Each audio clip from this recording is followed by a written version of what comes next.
네, 2월 18일 수업 시작할게요. 지금 우리가 이제 데이터 시각화 부분을 보고 있어요. 이제 빈종에다 그립시다. 그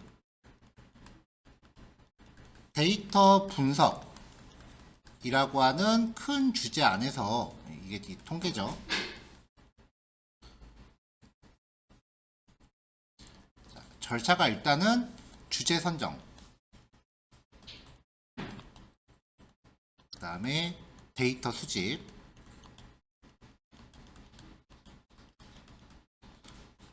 그리고 데이터 전처리, 정제, 그 다음에 기술 통계, 그리고 그 기술 통계를 시각화. 자, 데이터 분석이라고 하는 과정이 크게 탐색적 데이터 분석과 그 다음에 추론 통계, 이렇게 두 가지 유형으로 나눠지는데, 그 중에서 보통 통계학 개론이라는 과목에서 다루는 게 탐색적 데이터 분석에 대한 이야기고요. 지금 이 절차들을 거쳐서 마지막 과정인 시각화 쪽을 보고 있어요.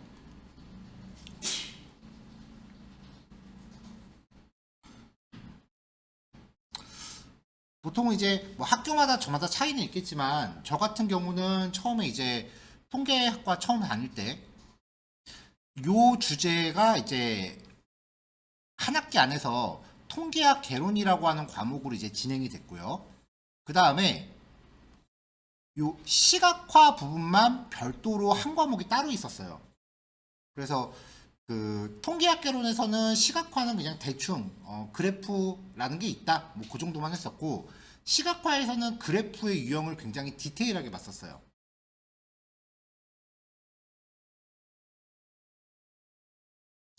그러면서 이제 그 시각화를 하려면 기술, 요 전처리 정제 기술 통계, 요 과정이 어쩔 수 없이 같이 따라다니는 거고요. 뭐 주제 선정 같은 경우는 뭐 수업에서는 수업 주제가 되겠죠. 수업 예제. 그리고 데이터 수집은 여러분들은 이제 예제에서 제공되는 그 샘플 데이터를 사용을 하겠죠. 그러면 결국은 요 과정을 잘 익혀둬야 그래도 모름지기 그 방학 특강이니까 이제 방학 동안 이제 학교 과목에 대한 선행이 어느 정도 이루어진다는 얘기예요. 그래서 지금 이제 시각화를 보고 있고요. 파이썬에서 데이터 시각화는 매트플로네라이브라고 하는 라이브러리를 사용을 하는데, 얘를 독립적으로 사용할 수도 있어요. 그러면 코드가 굉장히 세세해집니다. 그러니까 지금 우리가 하는 것보다 코드가 좀 더 길어져요. 근데 그래프 종류가 별로 없어요. 종류가 적어요. 그래서 이 매트플로네라이브를 기본으로 깔고 C본이라고 하는 애를 같이 쓰는 거죠. 결합해서. 얘는 결합 사용. 대체적으로 이 C본 같은 경우는 코드가 심플해요. 그리고 그래프 종류가 굉장히 많아요. 다만 C본 같은 경우에 이제 약점이 파이 그래프는 지원을 안 해요. 근데 해보니까 파이 그래프는 쓸 일이 별로 없더라고요.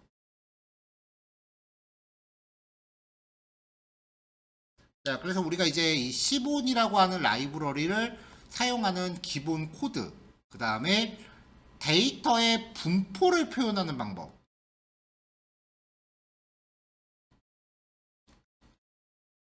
첫 번째는 상자 그림, 두 번째는 히스토그램, 세 번째는 커널 밀도.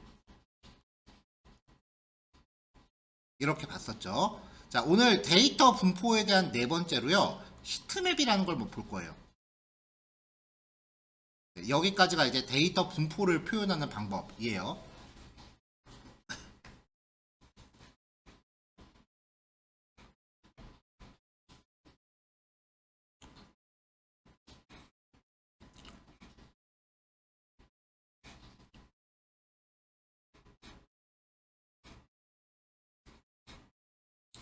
자, 히트맵은 이제 데이터의 어떤 패턴, 특히 밀도와 분포를 빠르게 파악할 수 있는 도구예요. 행렬을 색상으로 표현해서 셀 값에 따라 색상이 바뀌어요. 그러니까 약간 그 모자이크처럼 생긴 그래프예요.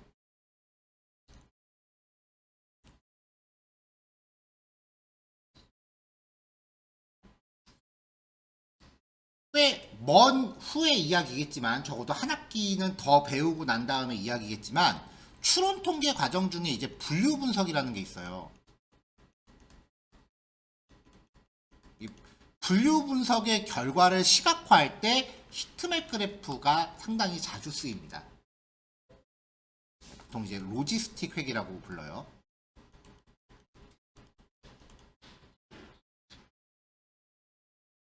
예를 들면은 이제 히트맵 같은 경우 이제 병원 같은 데서 검사 결과를 양성과 음성 뭐 이런 걸로 나눌 때 시각화 형태를 많이 쓰는 그래프예요. 자, 필요한 패키지 당분간은 뭐 크게 바뀔 일 없어요. 그래서 패키지들 가져오고요. 그래프 초기화 이것도 어제 많이 코딩했죠. 넘어갈게요. 자, 일단 데이터 가져오겠습니다. 성적표 데이터입니다. 뭐 히트맵을 표현하는데 크게 적합한 데이터라고 볼 수는 없긴 하지만 그래도 얘가 수치값들이 많아서 얘를 선정을 했어요.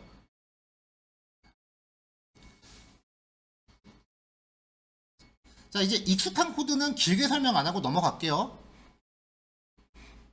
자, 데이터 전처리를 할게요. 일단 국어, 영어, 수학, 과학 이렇게 해서 얘네들만 필터링을 했습니다. 다른 방식의 코드로 짜보면은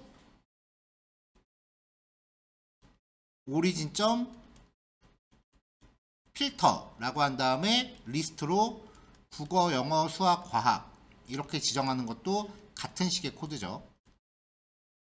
여기서 상위 5건만 뽑았습니다. 일단 이것만 갖고 할게요. 보통 히트맵은 이제 집계된 결과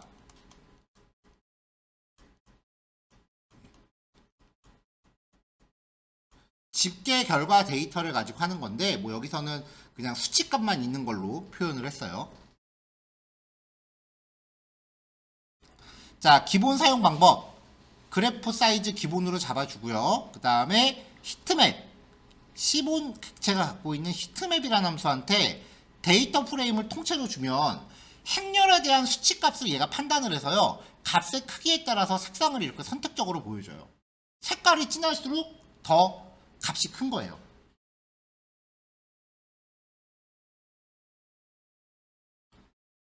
근데 색깔만 봐서는 잘 안 나오죠. 수치값을 같이 표시할 때는 어나지라는 파라미터를 true로 지정해주면 수치값이 같이 나옵니다.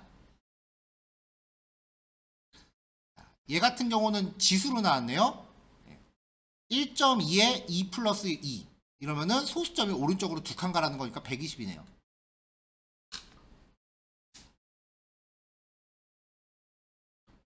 자, 출력 데이터의 형식 지정. 지금 숫자값 같은 경우에 지금 이런 식으로 지금 나오고 있으니까 이런 거를 좀 방지하려고요. FMT라는 파라미터를 적용을 해요. 포맷이죠.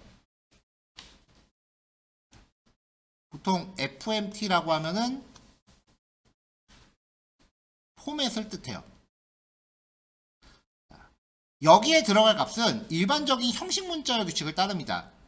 0.1F라는 거는 소수점 첫째 자리까지 표현하라는 거죠. 그래서 수치값을 소수점 첫째 자리까지 표현해라 라고 지정하면은 이제 모양이 이렇게 소수점 첫째 자리까지 숫자로 나오겠죠.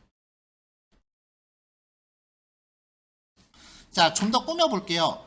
각 셀 사이의 선 지정 라인 위드스라는 파라미터를 지정하시면 되고요. 자, FMT에서 이번엔 D예요. 디시멀 정수 출력입니다.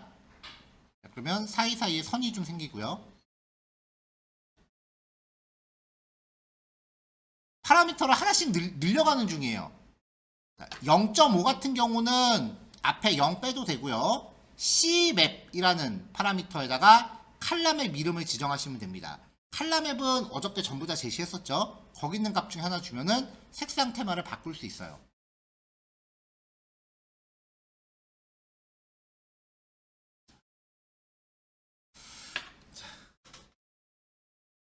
자, 이 상태에서 우리가 익히 사용하던 그 그래픽적인 옵션을 쓰고 싶다라고 하면 시본 객체가 갖고 있는 히트맵을 호출하면서 AX라는 객체를 리턴 받아요. 얘를 통해서 set X 라벨과 Y 라벨을 지정해요. 자, 여기서 그냥 빈 문자열로 놨고요. 그 다음에 지금 여기 보면은 X축 변수가 밑에 있죠. 자, ax.xAsix 틱탑이라는 메서드 호출하면은 X축 항목이 위로 올라갑니다. 그래서 저는 보통 히트맵 같은 거 그릴 때 이 코드를 기본 구성으로 사용을 해요. 자, 여기까지가 이제 히트맵이라고 하는 예제예요. 자, 여기까지 해서 이제 데이터 분포 시각화라고 하는 주제로 첫 번째 파트를 마무리를 했어요. 그 다음에는 연속성 데이터 시각화로 넘어갈 거예요. 자, 제가 그 수업 자료실에 연구과제 파일 하나 같이 드렸거든요. 자, 1번, 2번, 3번, 4번, 5번 뭐 이런 식으로 되어 있는데 이제 대체적으로 문제들은 데이터 분포를 시각화하기 위해서 상자 그림을 그리는 예제들이에요. 얘도 상자 그림, 4번도 이제 얘도 상자 그림 그려서 비교 분석하라. 1번부터 4번까지는 기술 통계량을 구하고 거기에 따른 상자 그림을 표시한 다음에 그걸 통해서 알아낼 수 있는 객관적 사실을 하나 이상 제시해라. 그러니까 기술 통계가 나온 결과를 어떻게든지 한 줄 이상 해석하는 게 목표인 문제입니다. 여러분들의 주관을 물어보는 게 아니에요. 그 결과를 어떻게든 해석하라 라는 거고요. 아마 처음에는 요거 진행하실 때 이렇게 뻔한 말을 써도 되나? 그런 생각이 많이 들어서 아마 선뜻 그 문장이 안 나올 거예요. 그러면은 일단 기술 통계량 구하고 상자 그림까지만 만들어 놓으세요. 해석 결과는 나중에 문제 풀이할 때 저런 문장을 쓰는 거구나 라는 건 나중에 풀이 보면서 그 같이 하면 될 것 같고요.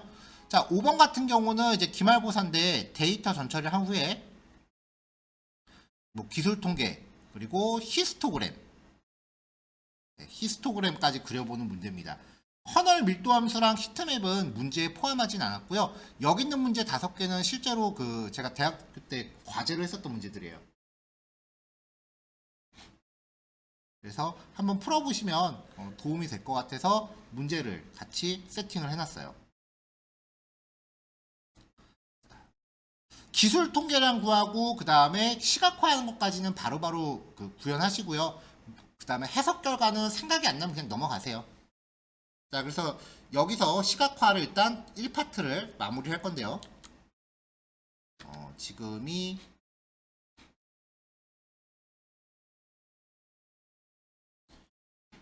9시 55분이고 요 실습은 그렇게 오래 걸릴 것 같지 않거든요. 길어야 10분에서 15분 정도니까 9시 아이고 10시 10분까지 실습하시고요. 그 다음에 아까 그 연구과제 드린 걸 제가 30분 하려 할게요. 10시 40분까지 연구과제 하시고 그 다음에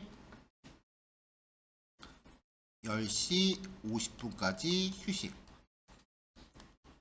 이 이후에 문제풀이 진행하겠습니다.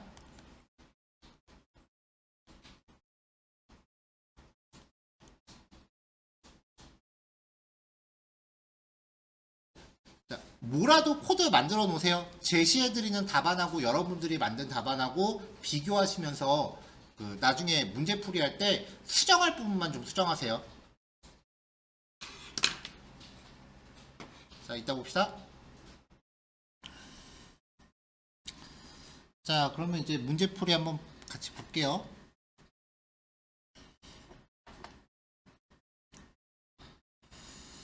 자, 먼저 일단 패키지 참조해야죠. 네. 사용했었던 패키지 다 있고요. 특이사항은 콩캣이라는 함수, 데이터 프레임을 세로로 병합하는 기능을 갖고 있었어요. 처음부터 뭐 알고 쓴 건 아니고 그냥 결과를 보고 나서 콩캣도 있으면 좋겠다라고 해서 나중에 추가한 겁니다. 자, 그 다음에 그래프 초기화 들어갔고요. 자, 1번 문제는 이제 조선시대 왕의 역대 수명을 조사한 데이터인데 이걸로 기수 통계량 구하고 상자 그림 그려라. 그 다음에 결과를 분석해라 라는 거였죠.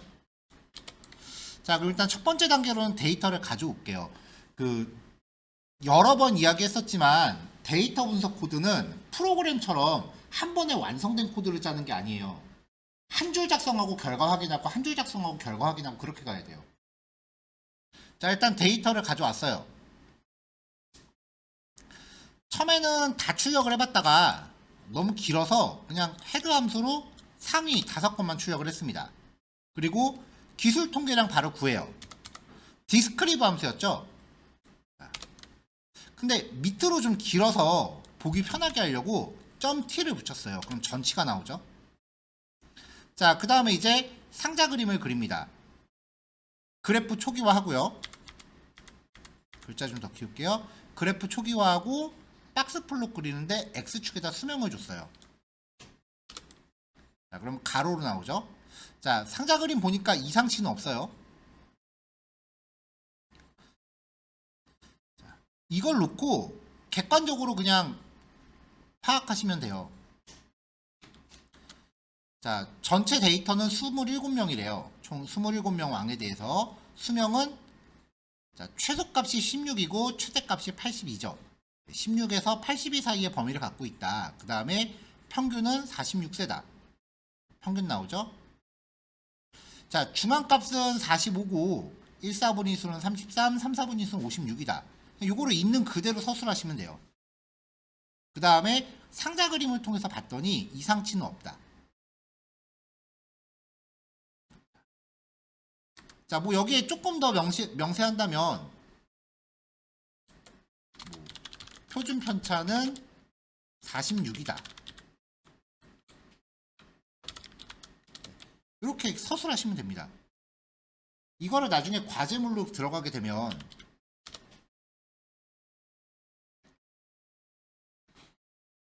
과제 같은 걸로 간다라고 하면은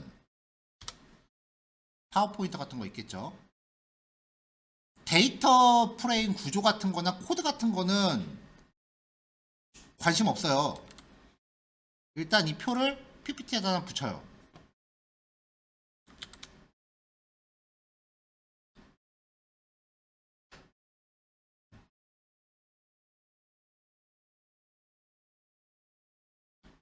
자, 뭐 이런 식으로 이제 붙여요. 표를 하나.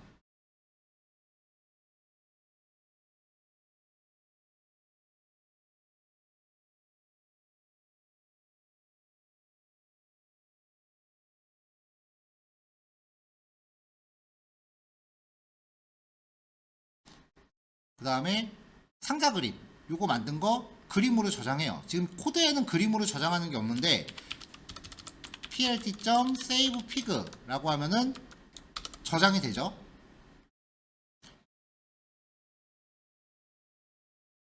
그러면 저장된 그림도 하나 갖다 놓습니다. PPT에 넣으니까 되게 조그맣게 들어가죠.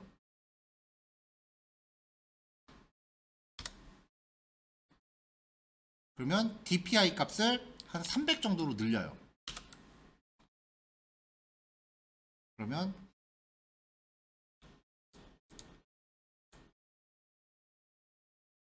조금 이제 PPT에 넣었을 때 좀 선명해지고, 그리고 나서 알게 된 사실 이런 내용을 밑에 그렇게 텍스트로 넣는 거예요.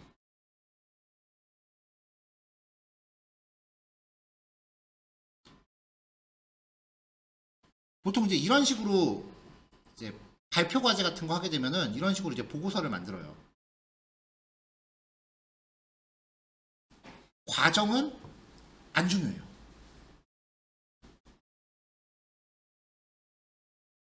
아마 이런 게 여러분 과제물이 될 겁니다.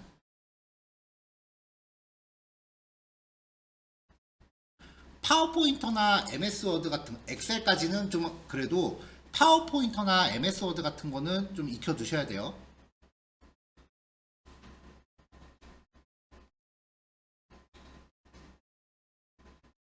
자, 여기 복사한 게 칸이 한 칸씩 밀렸네요. 이렇게 숫자니까 오른쪽 정렬. 또 이제 이런 식으로 이제 들어가는 거예요.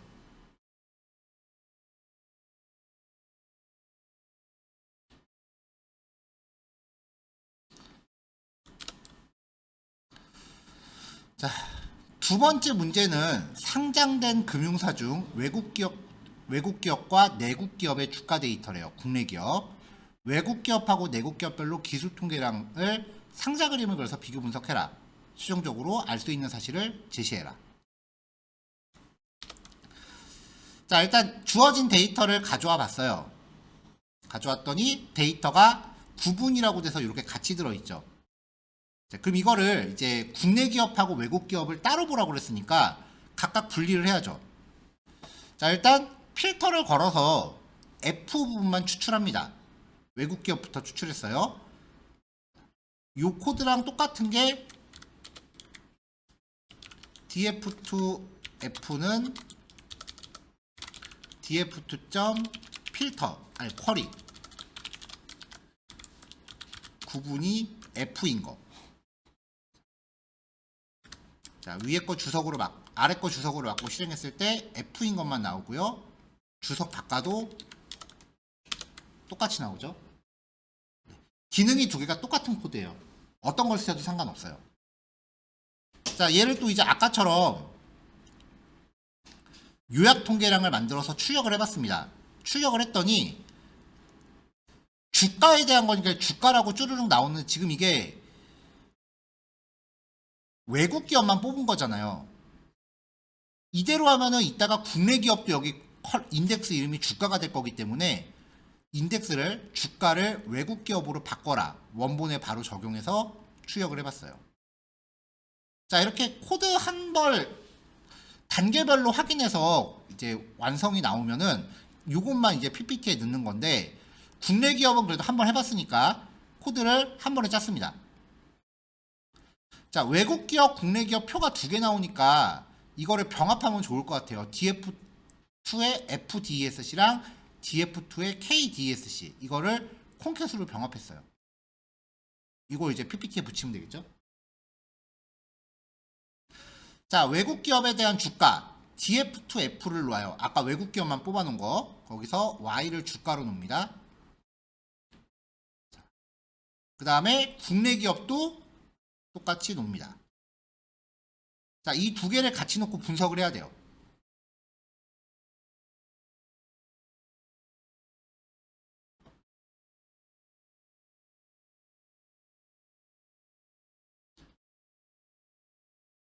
하나면에 좀 놓는 게 나을 것 같으니까 저장을 합시다. 저장할 때 이름 한글로 넣으셔도 상관없어요.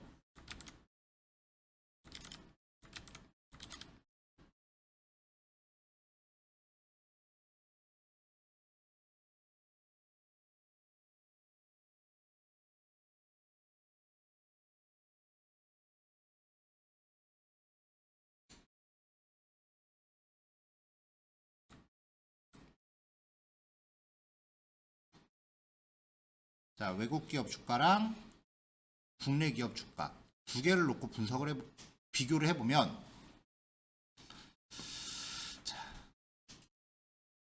자, 국내 기업의 주가는 70 조금 안 되고요. 그 다음에 40을 조금 넘어요. 주가가 훨씬 높은 편이네요.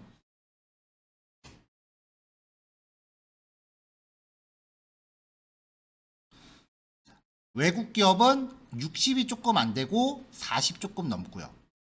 자, 전체적으로 국내 기업이 조금 더 높은 것처럼 보이는데 데이터가 이만큼 분포되어 있고 얘는 요만큼 분포되어 있죠. 그러니까 국내 기업 주가가 변동성이 더 커요.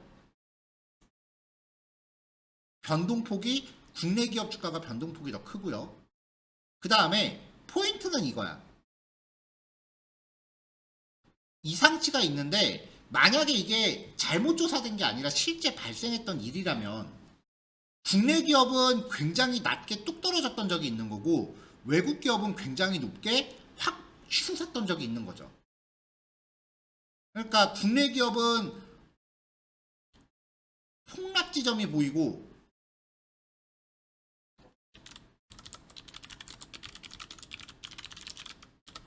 그 다음에 외국 기업은 상승 지점이 보이는 거죠. 좀 더 와닿게 얘기하면 국내 기업은 이제 떡락했던 적이 있고 외국 기업은 떡상했던 적이 있다.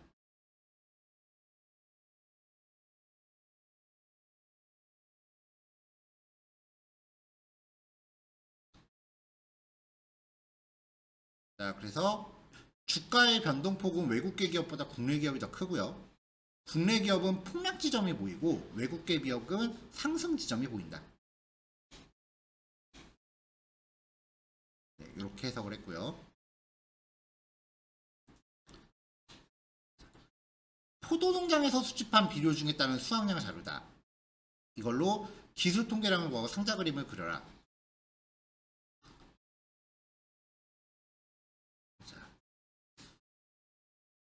자, 비료 종류가 있으면 대체로 데이터는 종류별로 따로 보는 게 맞아요.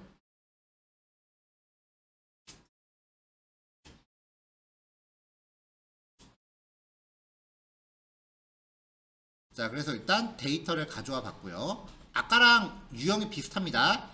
자, 비료 종류 A의 데이터만 먼저 필터링을 한 다음에 이거를 요약 통계량을 가져왔어요.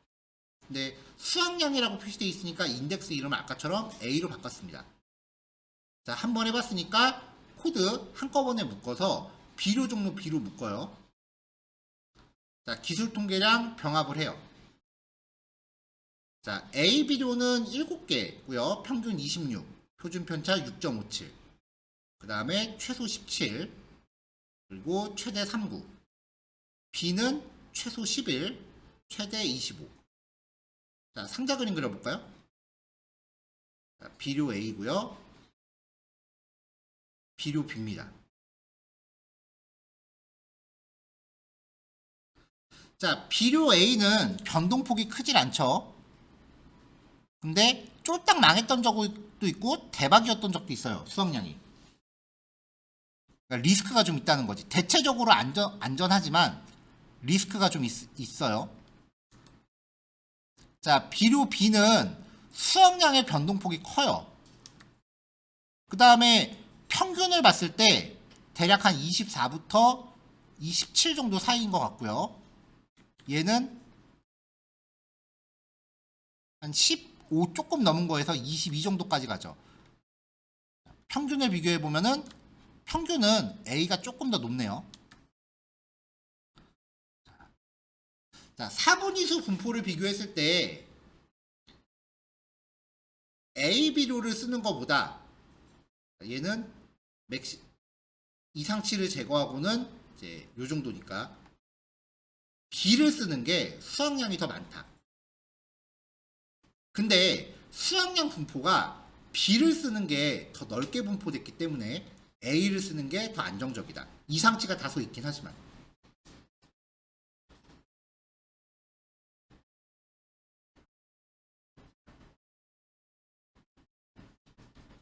그러니까 데이터가 넓게 분포됐다라는 거는 그만큼 변동폭이 크다는 거예요.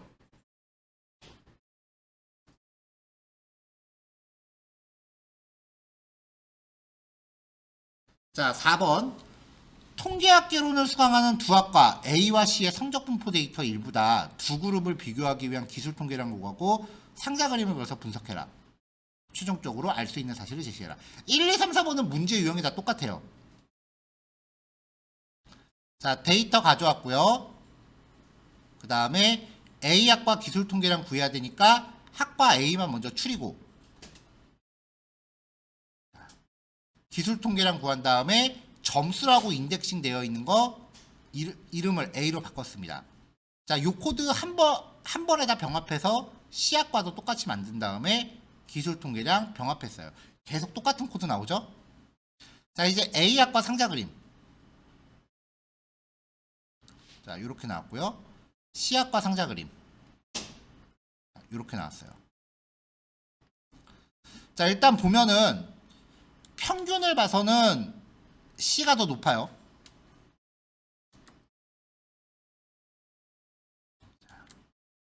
A학과는 성적이 좀 골고루 분포돼 있고 C학과는 좀 집중돼 있죠. 근데 특출나게 잘 본 사람하고 특출나게 못 본 사람이 존재하네요. 자, 근데 보면은 이제 여기는 되게 잘하는 사람은 없었고요.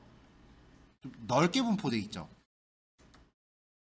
그리고 아무리 맥시멈 해봐야 지금 55 정도가 맥시멈인데 C학과를 보면은 50 넘어가서 55 사이에 여기에 집중돼 있어요.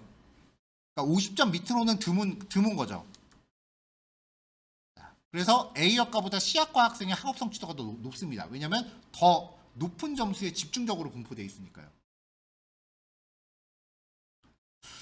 자, 1, 2, 3, 4번까지만 먼저 풀이할게요. 5번은 이게 한 문제 같은 네 문제죠. 지금 20분 됐으니까 잠깐 끊었다가 11시 반에 이어서 합시다. 자, 어때? 패턴을 좀 아시겠어요? 1번부터 4번까지가 이제 하나의 문제 유형이에요. 요점은 기술적인 거. 코딩으로 구현하는 거는 적응하면 금방금방 나오는데 그걸 토대로 뭔가 내가 말을 만들어내는 거. 좀 오글거리잖아요. 근데 핵심은 그거야. 제가 이제 어떻게 보면 이제 여러분들하고 나이 차이가 되게 많이 나는 아저씨죠. 나이 먹고 나서 이제 깨달은 게 뭐였냐면은 초, 중, 고, 대학교까지 수업이 이게 다 공부를 마치고 나니까 한 가지 목표를 향하고 있더라고요. 그러니까 사실 대학교 수업은 실무에 회사에 취업해서 쓸만한 기술을 알려주진 않아요. 그건 사실이야. 왜냐면 대학이라는 곳은 공부라는 곳이에요. 그러니까 실무에 쓸만한 기술을 가르쳐주는 곳은 오히려 학원이나 전문대학이지 일반 4년제 대학은 연구를 하는 곳이에요. 그래서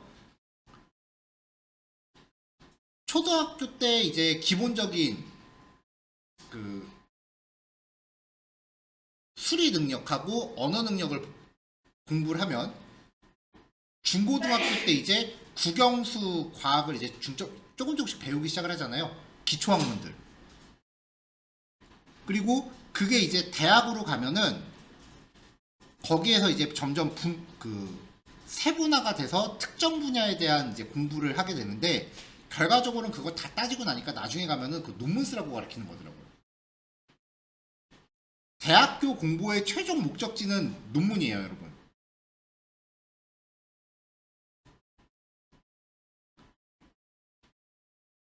근데 그 논문이라고 하는 게 되게 지금으로서는 암담하게 생각될 텐데 어떤 주제를 정해서 그 주제에 대해서 나랑 똑같은 주제에 대해서 기존에 탐구한 사람이 있는지 찾아봐요. 그래서 찾아본 내용을 일단 정리를 1차적으로 쭉 해요. 기존에 나와 있는 논문들을 요약 정리를 하는 거야. 그리고 걔네들이 다루지 않은 내용. 그러니까 나랑 큰 목적지는 똑같은데 다른 사람들이 다루지 않은 그 틈새 시장을 찾아서 그 부분에 대해서 내가 자료를 수집하고 그걸 가지고 데이터 분석을 돌려요. 그럼 그 분석 결과를 서술을 해야 될 거 아니에요. 누군가한테 설명을 해야 되잖아. 그거를 여러분들이 마치 책 쓰듯이 글로 쓰는 거예요.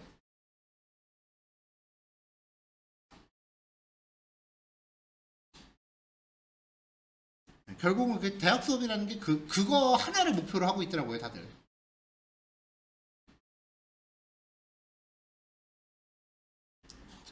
자, 갑자기 뜬금없이 무슨 얘기냐? 그렇기 때문에 여러분들이 접하시는 과제에서는요, 물론 논문 같은 경우는 굉장히 길고 장황하게 써요. 그거에 대한 일단 지금 막 대학 들어가는 거잖아.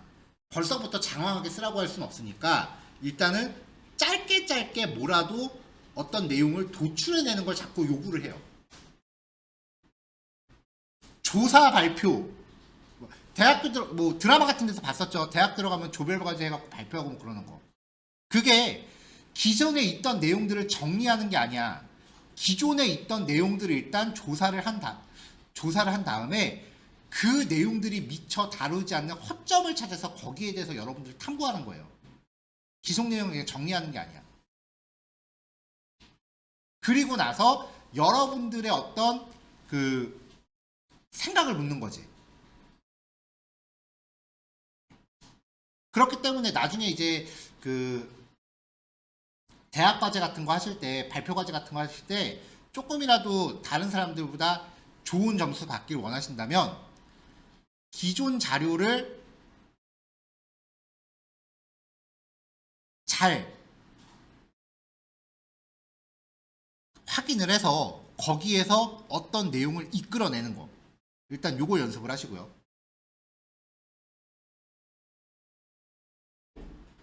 그 이후에 여러분들이 뭔가 의견을 덧댈 수 있으면 더 좋아요. 보통 그걸 시사점이라고 하는데, 자, 예를 들면은 평균 점수가 C학과가 높다. 그리고 A학과보다 C학과들의 학업 성취가 높다. 이 사실로 미루어 보아 A학과에 좀 더 학업 성취도를 끌어올릴 수 있는 방안이 필요한 것으로 보인다. 필요할 것으로 보인다. 이런 식의 말 하나를 덧대는 거야. 여러분들의 의견을 구체적이지 않아도 돼요. 어떤 방향성을 제시하는 것만으로 충분해. 그 방법을 찾는 게 실무자들이고, 연구자들은 방향성을 제시하는 거고. 그러니까 대학 공부의 목표는 그거예요. 현상을 분석해서 방향성을 제시하는 거야. 그 방향성의 구체적인 면모를 찾아내는 게 실무자들의 역할이고요.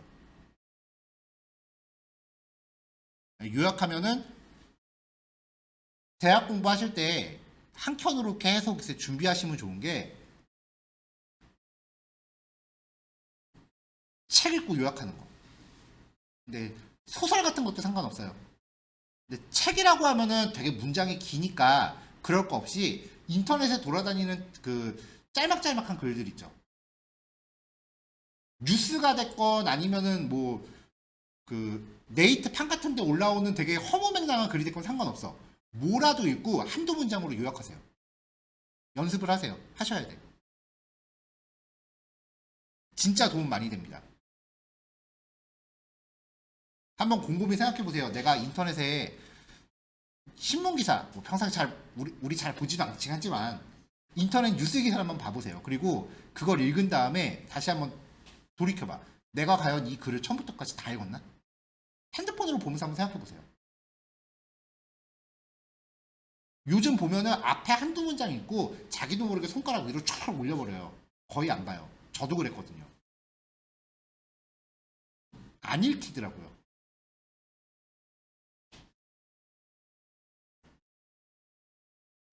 데이터 분석이 중요한 게 아니야. 대학 가서 공부 살아남으려면 전공서적 엄청 두꺼워요. 그거 읽고 거기 있는 말이 뭔 말인지 알아야 돼.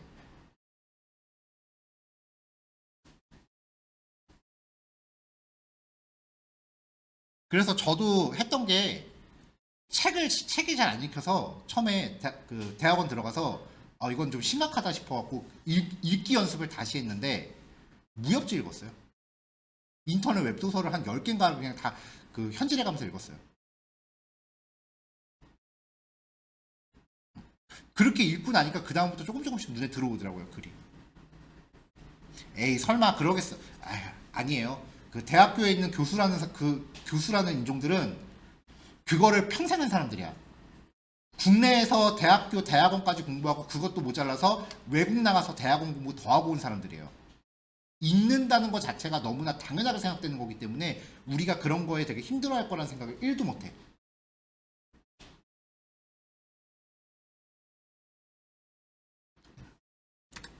말 나온 김에 마지막으로 여러분 대학교 이제 입학하시면 대학교 수업 재미 되게 없습니다.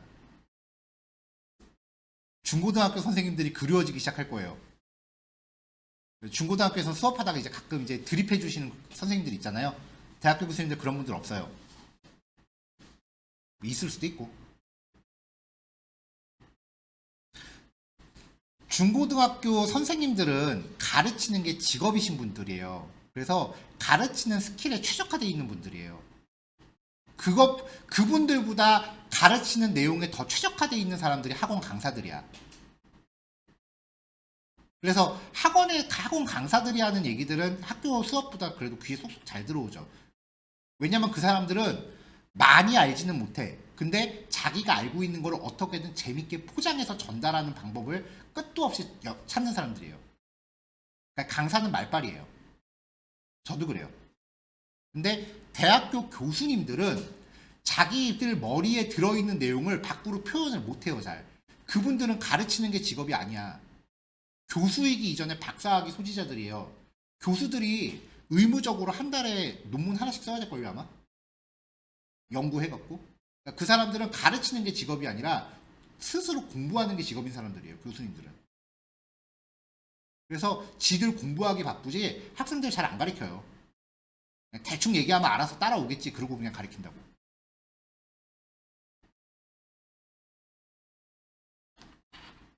그렇기 때문에 우리가 지금 여기 모여서 지금 선행학습을 하는 거죠.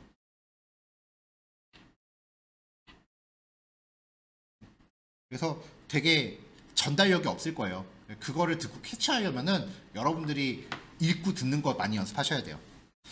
자, 말이 좀 옆으로 많이 샜네요. 자, 제가 한 10분 정도 떠든 것 같은데 5번 문제 봅시다. 자, 다음은 통계학 전공. 통계학은 STAT래요. 그리고 전산학 전공, 컴퓨터 줄여서 COMP. 학생의 통계학 과목에 대한 중간고사 성적과 기말시험 성적이래요. 자, 이거를 전공에서 SAT를 1로, COMP를 2로 변환한 레이블을 적용해라. 레이블이라고 하는 거는 명목형 변수를 뜻합니다, 여러분. 자, 일단 데이터 가져와야겠죠? 자, 가져왔습니다. 쭈르륵 데이터 있네요. 자, 이거를 이제 STAT를 1로, COMP를 2로 바꾸라고 했으니까 np.where를 써도 되고 데이터가 딱 일치하죠. 그러니까 맵 함수를 썼습니다. 자, STAT를 1로, COMP를 2로 바꿔서 전공에다 다시 덮어 씌우고요. 이거를 카테고리 타입으로 바꿔서 출력을 했습니다. 자, 이게 1번 문제고요. 자, 그 다음 중간고사 및 기말고사 성적에 대한 각종 기술 통계량을 구하고 분석 결과를 토대로 알 수 있는 사실을 하나 이상 제시하라. 자, 그래서 기술 통계량을 구했어요. 자, 얘는 중간고사랑 기말고사에 대해서 그냥 다 구하라고 했으니까 학과 구별 없이 그냥 다 구했습니다. 기술 통계를 구하라는 거는 상자 그림도 같이 봐야 돼요, 항상. 자, 그래서 그래프 2개, 코드 나누기 좀 번거로워서 그냥 2개 한꺼번에 그렸습니다. 자, 보면은 중간고사 평균은 65였는데 기말고사가 75래요. 평균 뛰었네요. 최소값이 31에서 40으로 올랐고요. 최대값도 올랐죠. 중간고사 분포와 기말고사 분포를 봤을 때 기말고사가 훨씬 더 분포가 안정적이고 그 다음에 높아요. 점수 분포가. 그러면 성적이 올랐죠. 전반적으로 중간고사 점수보다 기말고사 점수가 더 높으며 중간고사 점수의 분포가 더 넓은 곳으로 모아 기말고사 학생 학업 성취도가 전반적으로 높아졌다. 그러니까 전체적으로 위쪽으로 올라갔는데 밑에 있던 애들이 많이 올라간 거죠. 그래서 중간고사 보고서 애들이 쇼크를 받았는지 기말고사 때 공부를 좀 더 열심히 했다라는 거예요. 자, 중간고사 및 기말고사 성적에 대한 히스토그램을 그리고 분석 결과를 토대로 알 수 있는 사실을 제시하라. 히스토그램을 그리려면은 구간수를 일단 지정을 해야 되고요. 이걸 통해서 구간 값을 알아야 되죠. 자, 구간값 뽑았어요. 만약에 이 방법이 아니면 구간을 내가 직접 이런 식으로 리스트로 잡아줘도 됩니다. 자, 이걸 가지고 sb.histplot 구간수는 요 개수 맞춰주면 되고요. 자, 커널 밀도함수 같이 그렸고요. 성굵기 1.5입니다. 그냥 이렇게만 그리면 x축이 딱딱 들어맞지 않으니까 미리 구해놓은 이 구간을 x축에다가 덧대주면은 구간값을 알 수 있죠. 자, 중간고사는 31점부터 94점까지 좀 비교적 넓게 분포되어 있어요. 근데 기말고사 히스토그램 그려보면은 전체적으로 오른쪽으로 좀 높아졌죠. 그래서 기말고사에서 성적이 오른 학생이 존재한다는 거죠.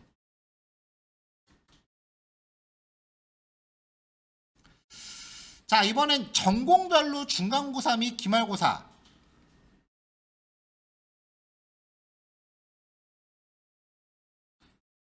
여기에 대해서 히스토그램 그리고 3번 결과 비교해라. 자, 일단은 전공이 1인 애들 아까 1, 2로 바꿨죠. 그 다음에 전공이 2인 애들 뽑아왔습니다. 자, 요걸 가지고 각각 히스토그램을 그렸어요. 자, 일단은 전공이 1인 애들에 대해서 중간고사, 기말고사. 자, 전공이 1인 데이터 프레임에 대해서 중간고사, 히스토그램 구간 잡고 히스트플롯 그립니다. 이런 식으로 코드를 조금만 바꿔갖고 작성을 할 때는요. 대체로 하나 만들어 놓고 나면은 복사 붙여넣기 해야 돼요. 이거 한 번에 처리하면은 반복문으로 충분히 할 수 있거든요. 근데 프로그래밍 전공이 아닌 이상 이거 만드는데 그래프 4개 그린다고 해서 4개 반복문으로 구현할 필요 없어요. 물론 그렇게 하면은 남들보다 조금 더 좀 있어 보이긴 하겠지. 근데 어차피 파워포인터에 붙여놓고 나면 발표자로 만들고 나면 T1도 안 나요. 굳이 반복문 돌리려고 코드 복잡하게 짜지 말고 따로따로 하세요.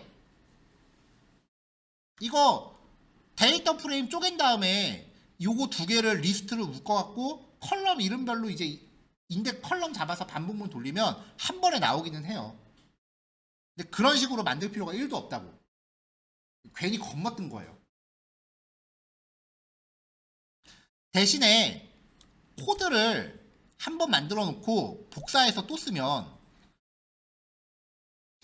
고쳐야 되는 데가 반드시 있거든요.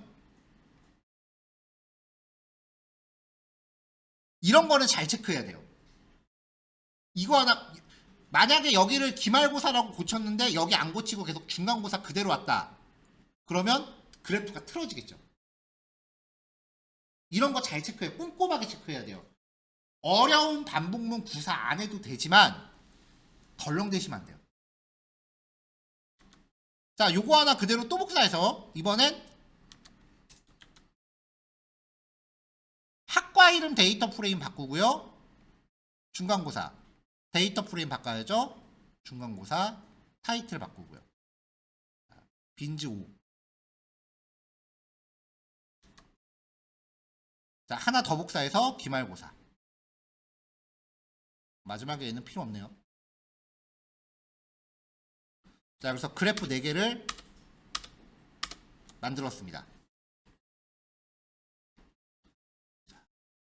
자, 통계학과는 일단은 그래프 자체가 약간 그 양쪽으로 분포되어 있네요. 이런 형태를 쌍봉이라고 불러요. 양쪽으로 봉이라고. 점수가 넓게 퍼져 있었는데 대체적으로 약간 오른쪽으로 이동을 했죠. 기말고사에서. 그러니까 통계학과는 중간고사에서 기말고사로 가면서 애들이 성적을 좀 올렸어요.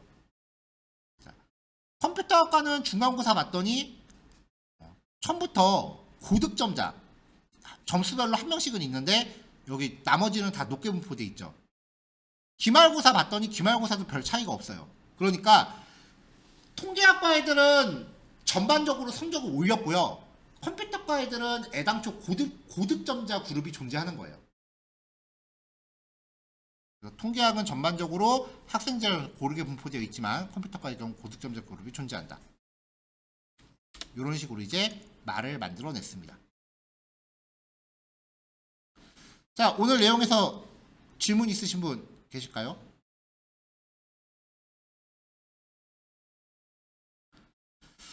자, 여기 있는 코드들 직접 한 번씩 연습을 좀 해보시기를 권해드려요. 그래서 오늘 실습 남은 시간은 요거 미처 완성 못하신 거 해보시는 거고요. 원래 연구과제를 뽑았던 게 뒤에 6번 문제가 하나 더 있어요. 좀 긴 문제가. 근데 난이도가 좀 세서 내일 그거는 아예 그냥 수험 예제로 다루려고 해요. ADSP 자격시험 기출문제예요. 그 문제를 내일 그 수험 예제로 같이 한번 살펴보고요. 거기까지 해서 이제 데이터 분포에 대해서 이야기하는 거는 완전히 종료를 하고 그 다음에 이제 시계열 그래프, 그 다음에 그 평균 막대 그래프, 뭐 이런 그 다른 그래프 종류로 이제 차근차근 넘어갈게요. 자, 오늘 남은 시간은 요거 연구과제 풀이 파일 드린 거 요거 각자 정리하시면 되고요. 12시 20분에 수업 내용 정리하는 걸로 할게요. 네, 여기까지요.